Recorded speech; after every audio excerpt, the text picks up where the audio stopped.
Hey guys, and welcome to my green juicing 101 video. This is my go-to green juice. I know a lot of people have asked me what green juice should I consume and why should I go about doing juicing.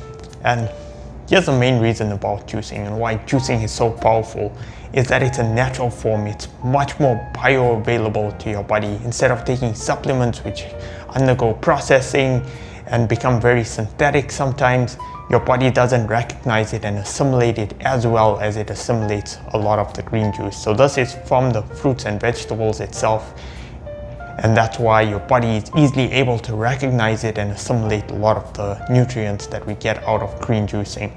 Another complaint I always hear about juicing is that you're wasting so much of the fiber content because you're not consuming it, you're just extracting it, and it seems like a lot of wastage for just the liquid content that you get out of it. However, a lot of that processing your body needs to do, and you end up losing a lot of it because there's no real nutrients in the fiber itself. It's just helpful for bowel movement, but generally your body needs to do a lot of that processing, and when your digestion is weak and you need those nutrients in a much more quicker, easier, bioavailable form, then juicing can be a potent mechanism because it's doing all that hard work for your body by extracting it into juices and making it much more easy for your body to assimilate. So this is my green juice that I generally go to. So what do I have? I've watched all these vegetables already, so don't think that I'm just taking the vegetables and throwing it into my juicer. Always try and stick with organic because organic's generally always better because you know that you're not getting all that pesticide content within your digestive system. So when possible, try and stick to organic. If you can grow these vegetables in your garden, all the better. You're gonna be able to control what goes into the soil and not use any of those toxic chemicals that are used in the food or the agriculture industry. So as always, try and use organic when possible. The other thing is about juicing is that you manage to save a lot of or get a lot of nutrients out of things that you wouldn't generally consume. So what I have here is broccoli stems that would have been discarded, but they have a lot of nutrients packed within the stems, and the juicer helps to extract that out. So a lot of the stuff that you would have wasted would essentially go into the juicer. But let's get into the ingredients for my green juice. So I usually use kale. So I try and get these Lacinato Kale, I think it's called, or whatever kale that you can get. Kale is just a green leafy vegetable that's packed with so many nutrients. And sometimes you may not like to consume these vegetables in their raw form or cooked, and juicing is a good way to get these nutrients in without having to have the burden of consuming this in its raw form. And the other vegetable that I have is the broccoli stems, like I mentioned. I have ginger root, a piece of ginger root, as well as a piece of turmeric as well. And then I'm taking parsley and putting that in my juice. And now parsley is really great for your kidneys as well. And then to add a lot of the bulk in the juice as well, and something which is really good is cucumber. Cucumber has a lot of water content, and it's going to help to increase the mass of the juice.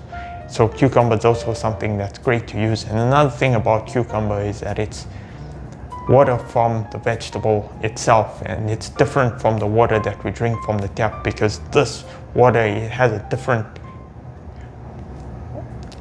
content that's so much more better for your digestive system. It's much more hydrating than conventional water, and I can't recall the exact book that I read it, but it's almost like they call it a form of water that's different in its molecular structure than conventional water. If I'm not mistaken, I think they refer to it as H3O or something along that lines that makes it really much more better than conventional water that we have out of the tap. So there we go. So let's get into juicing these, and I'm going to put it in my cold press juicer because that's probably the best juicer that you can use for juicing vegetables because it's going to get you maximum extraction. Okay, so let's get into it. First, I'm going to start off by putting the kale in, but I'm going to chop it up finer so that it makes it a little easier for the juicer to go through. Not that you have to do this, but it just makes it easier. And for those that are interested, I'm using the Nama juicer, which I think is probably one of the better juicers out there on the market. If not, I've also heard great things about the Kuvings. But for now, yes, I've been having good success with the Nama juicer. All right, let's go and chop the parsley in. So I'm adding all the light vegetables, so like the green leafy vegetables at the bottom, so that goes in first. And then we'll try and put the weighty stuff on top. So I'm going to add the ginger and turmeric, and then I'm going to add the broccoli stems as well, because those are the heavier ones, and then I'll go on and top it off with the cucumber.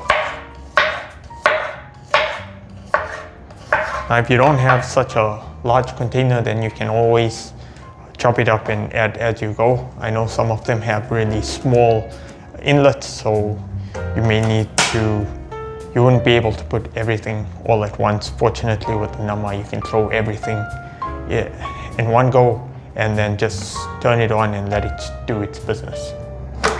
Okay, so the Nama is doing its business, and I'm going to get back once it's done. Okay, so here's another helpful tip. If you're using a juicer, try and put a plastic bag into the pulp bin so that you don't have to end up washing it. You can just lift the bag out and then discard the pulp that you're not going to use. If you have a garden, this is great to use in your garden as in your composting. So don't get it going into the waste. If you do have a garden, able to use it for compost. Some people make crackers out of this as well, so it's up to you in terms of how you want to use the pulp or whether you want to discard it. Another thing that's helpful is maybe you want to use a strainer just to strain out any additional pulp that may get into the juice itself, especially if you like a smooth juice. Okay. So as you can notice, this juice is very green, and the greenness is coming much more from the kale content. So there we go. Let's just have a look and make sure everything's gotten juiced. If not, might need some help to push it down.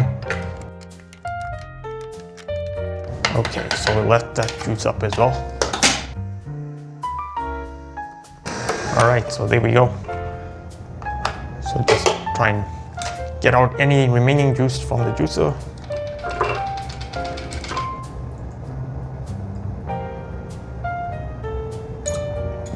This is liquid gold, remember? So trying to get every drop that we can out of here. Okay, so there we go. Okay, so here we go. Here's the resulting juice that comes out. Not a whole lot. A lot of this is probably the liquid content from the cucumber as well as the broccoli stems. You're not getting a whole lot of liquid that comes out from the kale and from the parsley. However, it is a very concentrated form, and that's what's giving the greenness to this juice. So don't be concerned about not getting a lot. You have to juice generally quite a lot of kale if you want the full jar of it, and I wouldn't recommend it. I think you'll notice that the taste is quite apparent when you do taste it, that it has a lot of that content from the kale and from the parsley itself when you end up drinking the juice. So it's not like you're wasting a lot of it. If you want to add a little bit of sweetness, or you want it to be a bit more palatable, I did make my initial video on green juicing it, where you can add something like an apple or a pear to your juice to give it more of the sweetness. If you're tending to stay away from sugar, then this is probably as far as you want to go in terms of keeping it. If you want to add more of the liquid content to make it much more filling, you can go ahead and add another cucumber to it, and that's just going to increase the overall liquid content and make it a little bit better, I guess, for consuming throughout the day. So there you go. This is the green juice. Happy juicing, everyone. I hope this video was helpful. If you liked any of this content, please do like, share, and subscribe, and with that, I'll see you in my next video. Ooh, that ginger taste is really strong. But remember, ginger is always great for your digestion, so if you find ginger a bit too strong, just cut it down, cut it back a bit, but it's always a good ingredient to add into your green juice. See ya.